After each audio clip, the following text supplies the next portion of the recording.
just letting the guard down and showing vulnerabilities and fear and all that stuff that people don't expect maybe their favorite singer, rock star, whatever you want to call it, to show. You kind of, because I've been fans of bands and they're like, were gods to me, and they were untouchable, they were like unbreakable.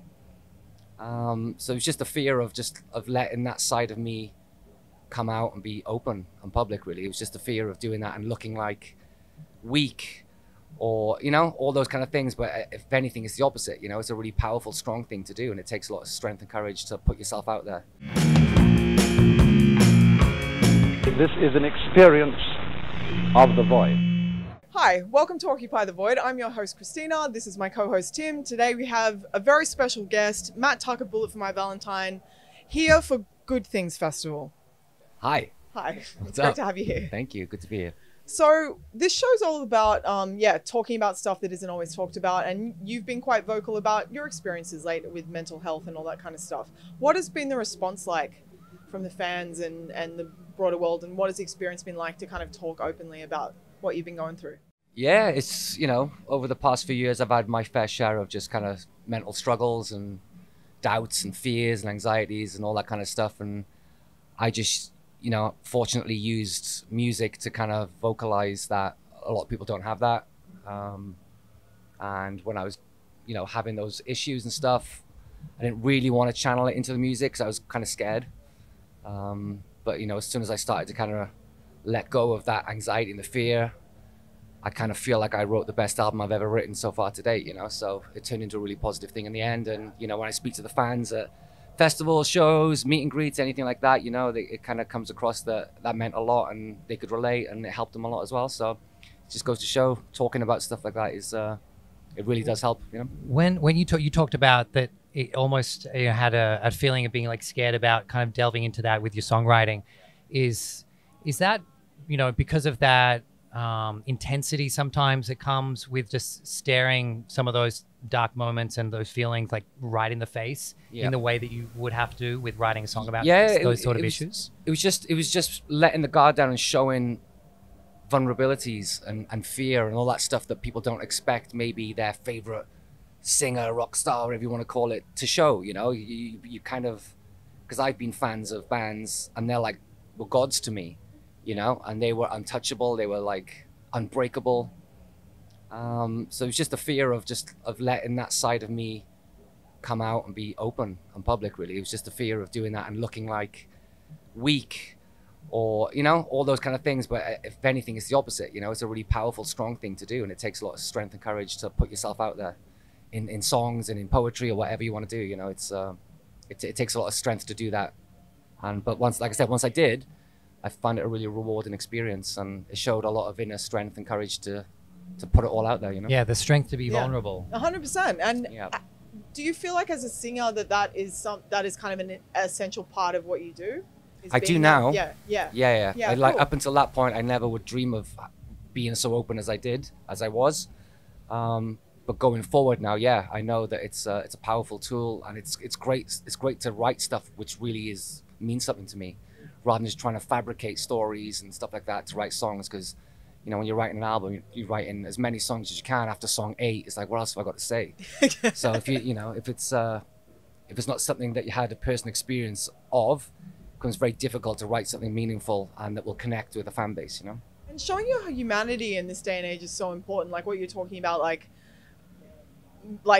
artists being untouchable, and like you look back, it's like no one knew what Led Zeppelin were doing, not necessarily that is your particular thing, but like back in the 70s and stuff, everyone was a mythical being and no one gave anything away. And I feel like, I don't know, because we've become so isolated from each other, even in this weird way, we're isolated and connected at the same time. I feel like there's more of a hunger to actually see ourselves in each other and have that deeper emotional connection that comes with being open.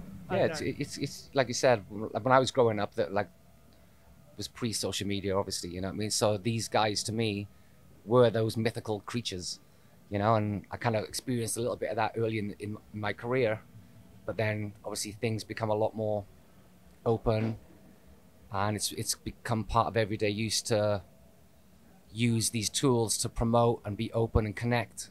And I think just showing a real side of what happens in a, in a rock star's life is expected. And I struggled with that a little bit.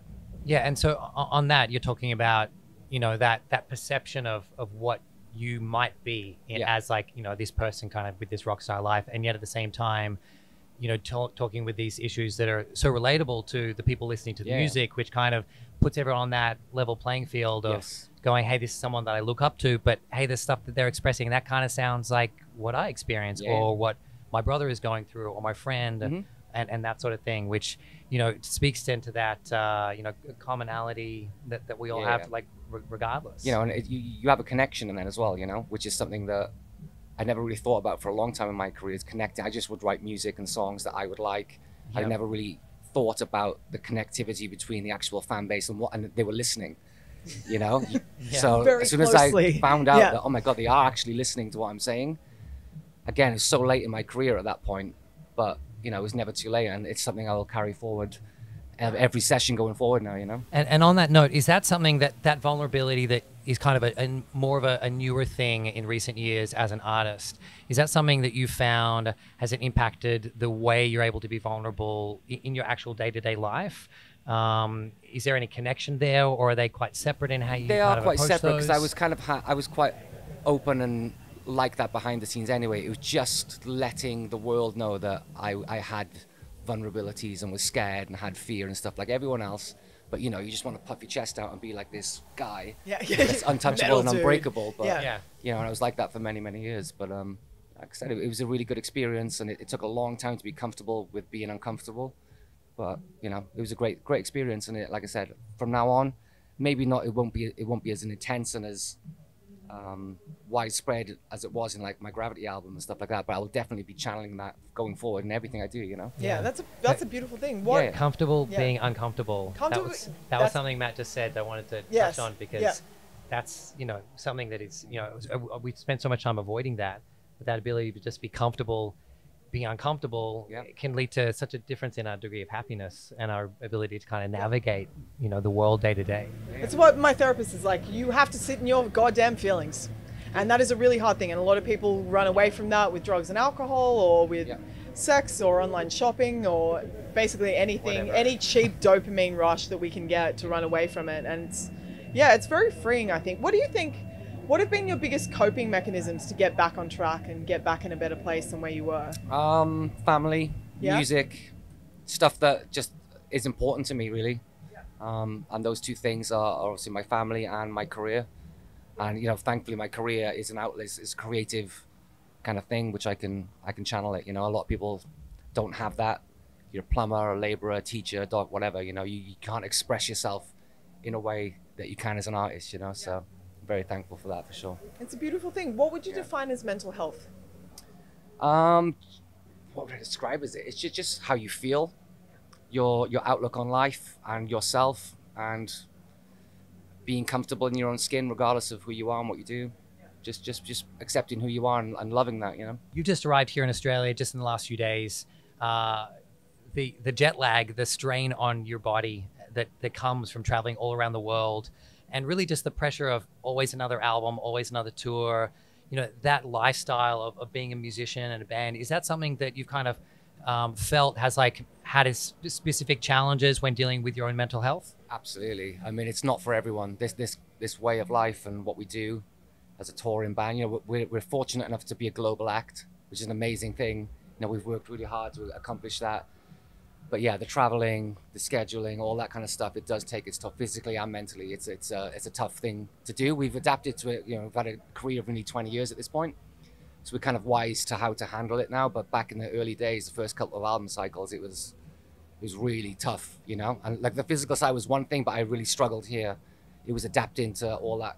Just the lifestyle of being a successful touring rock band was just like a car crash and a beautiful thing at the same time, all coming together. It was hard. Well, there's that relentlessness of the experience, and then you get these, incredible chemical ups and downs from the performances, and then often not that many days off, and then you're flying and all that sort of stuff. Is that something you talked about, how in the early years compared to now, that has changed or gotten a bit easier? Is that simply through experience, or is that also something that you've talked about within the band of, hey, you know, we've done things this way and that was a bit too difficult for us to handle, yeah, so we should it's make just adjustments? like I said, we've had a career of nearly 20 years at this point, so we've just learned as we've gone along how to handle certain things and how to adapt going forward, so we don't have to have as many struggles as we used to have, you know. And it's all just about pacing yourself, the lifestyle thing, not drinking too much. And you know, back in the early days, you know, we would take it on hard and party, and we were just enjoying life and experience, and as everyone does, you know, in the early stages of a career.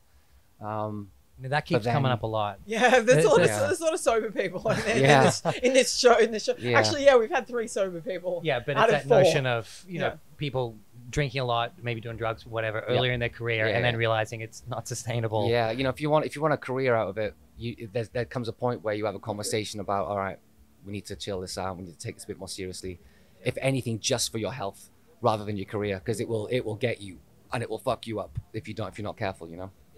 What's really special, like we were talking about this before, about like I was saying, like you know, is being a musician high risk, high reward? And Tim's like, often it's just high risk and no reward. Yeah. Not him personally, but that's the experience of a lot of bands. And you've actually become really successful, and that isn't that common. There's a lot of struggling bands out there, and you've actually kind of broken through. What does it feel like internally to kind of have really broken through and to that next level, and that the 20 years you're getting the high risk, high reward? I couldn't be more prouder of myself, of my bandmates, the whole team that's been around Bullet for a very long time. You know, we threw everything at it with that gamble of no reward, super high risk, potential no reward. But that's what we were willing to do. We were so passionate about the band, about the potential that we had, and we were aware that it was going to be hard work and it was going to be a long road, but it's fine. But yeah, we didn't care. We just, you know, we were having the experiences of being able to travel the world and with your best mates and play music which you created in front of people that were singing it back, and that was the reward at that point. It was just getting to that point, which was the struggle, you know. So, but you know, thankfully we're still here and we're still going strong, better than ever, still writing the best music we've ever produced, and it looks like it's gonna, you know, we control everything now, which is great. Whereas in the early days, you're just told this is what's going on, and you just hope for the best. Yeah, well, I remember reading in a previous interview you'd done quite a few years ago how there was a point where you felt like you didn't even want to be in the band anymore. Whereas at the moment, kind of the way you talk about the band is very different to that. You know, is there anything specific that kind of helped kind of change that mental state, you know, in that preceding time? I think it was the release of that album Gravity, like 5 years ago, wherever it came out. It was that moment, and that was my kind of outlet to say, I fucking hate this, I'm done, I'm really not enjoying it, you know. It's a really hard job to do if you're not enjoying it, you know what I mean, because you're away from everyone you love. You put in your physical and mental health on the line every day, week by week, month on month, year after year, you know. It's a strain, and if you're not enjoying it, you can get real dark real quick, you know. So I just learned to kind of, I just fell in love with it again on that cycle, because I put myself out there and it actually was rewarding rather than anything else, you know. And it just recalibrated me and refocused me, and yeah. And then obviously the latest album, which we did, came out 2 years ago. That was almost like the rebirth of myself as a songwriter. After that, you know, it was almost like, I think back 2 years ago when I was being interviewed, this is Bullet version 2, and that's how it felt. It felt like we were starting again. We're back on track. Let's go for it. And you feel like there's a connection there with that authenticity that you're talking about with you as an artist, which is more newfound, and then the increased success of the band. You know, do you think that's something that fans pick up on when someone is being like real and genuine in what they're expressing through their art? Do. You know, you can try and fool yourself that they don't, but they're not stupid, you know. They know exactly what's going on and what you're saying, if it's true and it's genuine. And I think the last album, you know, I was like I was back in the early days. I was pissed off, I was fiery, I was enthusiastic, I had energy, and I think that really showed on the last album, you know. And everyone that heard it has said the same. They just feel like, oh my God, Bullet are on fire, you know. And that's not forced. It was just pouring out of me. But I think it was because I felt like it was an opportunity to start again, almost, you know. Yeah. It's a beautiful thing.